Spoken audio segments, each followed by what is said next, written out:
What's up, YouTube? It's your boy Dontavious, aka DT, three-time Team USA high jumper, five-time NCAA All-American, who now coaches high school athletes while training professionally, right? And today we're going to be talking about having a gradual change in the difference between when you're running your straight of your approach versus going into the curve of your approach, right? So what I've done in the sport, I've been able to make those three USA teams compete internationally, be top 25 in the world. And I've also coached high school high jumpers to progressions such as going from 6 feet to 6'7" in 12 weeks, 5'11" to 6'5" in 7 weeks, 6'6" to 6'8" in 3 weeks, and more, right? So what my athletes have been able to do, it wasn't an accident, it wasn't luck. It was an actual system, and that's what we do inside of my program, right?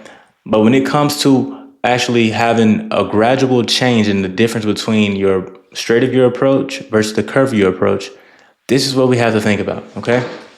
So when we have an athlete and they get into the curve, usually what we see, like if this was our high jump hit, right? This is high jump hit.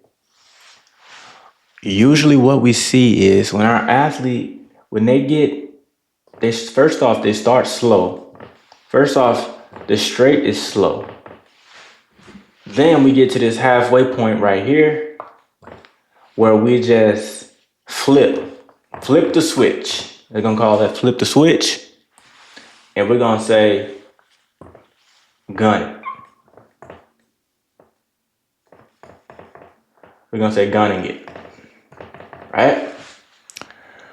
So in the high jump, what we usually see a lot of athletes do is, number one, they're going to start their approach on the slower side. Okay, so let's go ahead and let's understand they're going to be a little bit slow coming out the back.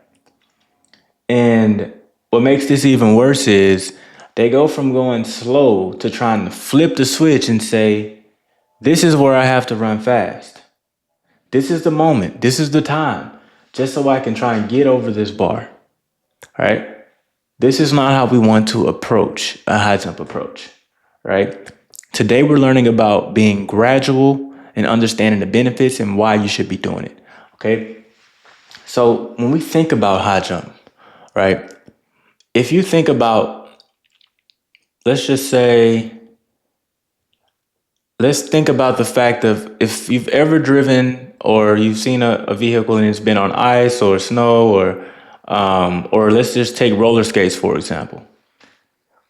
When you are just standing still, and you're not roller skating or moving, if you try to slide your feet fast and try to go, you're not going anywhere. That same thing kind of happens in the high jump when you're talking about converting your approach momentum into a great jump. If you start out slow and you just try to flip the switch and just start going really fast, it's not going to have a better effect versus if you would have just went gradual, right? When we think about someone who's on roller skates and they're standing still, right? The best way to start to build up speed on roller skates is to push out and push and keep going, and you get faster and faster and faster. It's a gradual increase, right? The same thing is true in the high jump. Not only do we not want to come out slow, we want to be at least pushing and having ground contact. But when we get here, we don't want to just turn it on and just say, it's my time to shine now. It's time to run fast so we can get over this bar. No. We want to push 1, 2, 3, 4, 5. 1, 2, 3, 4, 5. Right? You see how I counted that, right? 1, 2, 3, 4, 5. 1, 2, 3, 4, 5. Right? It wasn't 1, 2, 3, 4, 5. 1, 2, 3, 4, 5. It's not. You don't want to just gun it. You don't want to just do that, right? Because it's going to have an inverse effect on the jump that you're able to put down, because you're just changing your speed and your velocity entirely too quick, right? So when you think about your rhythm, you want to push out. When we get to this middle point, do not flip that switch and try to go crazy and just try and think I'm going to jump a big bar, because it's not going to happen. And I'm going to tell you what usually happens.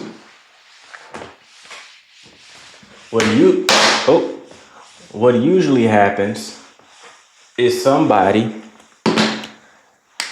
whenever they gun the approach like that, this is where they are. They're trying to run super fast. As soon as they take off, boom, they go straight into this bar. Because they can't control it. Because they switched it up too quick. You want to still be in control when you're coming through that curve. You still want to be in control of when you're taking off, right? And that's the reason why we shouldn't flip that switch. Because usually when we have our young athletes and they flip that switch, they think they're doing something.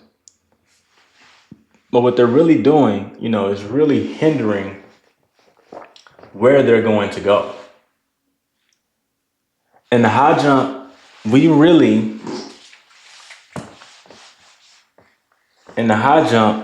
our entire goal in the high jump is to convert all the velocity that we're bringing into this approach. Our entire goal is to make it go up. Because one thing to understand about high jump is if you're coming in and you're running from those 8 to 10 steps in that approach, you're going, like if this is our pit, if this is our high jump pit, right? You're going to get into the pit, right? You're going to get here. You're going to get here. So there's not some super fast turnaround or flip switch that's going to help you get to this direction. All we have to do in the high jump is run our approach gradually, be consistent in it, and use everything that we have to try and convert it upward. And this is where we kind of get into body positions, we get into lean, we get into all these different aspects of the high jump. But today, we're just talking about the gradual aspect of not trying to change your approach, right? And just to write it out for you, the negatives that kind of come from this.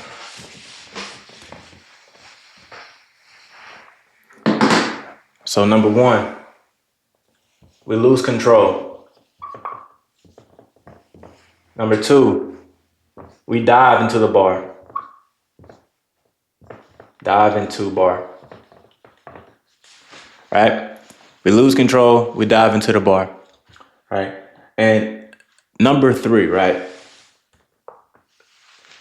We literally, it's honestly just not beneficial. We can't convert vertical, right? And this goes more, it kind of goes into diving, convert vertical.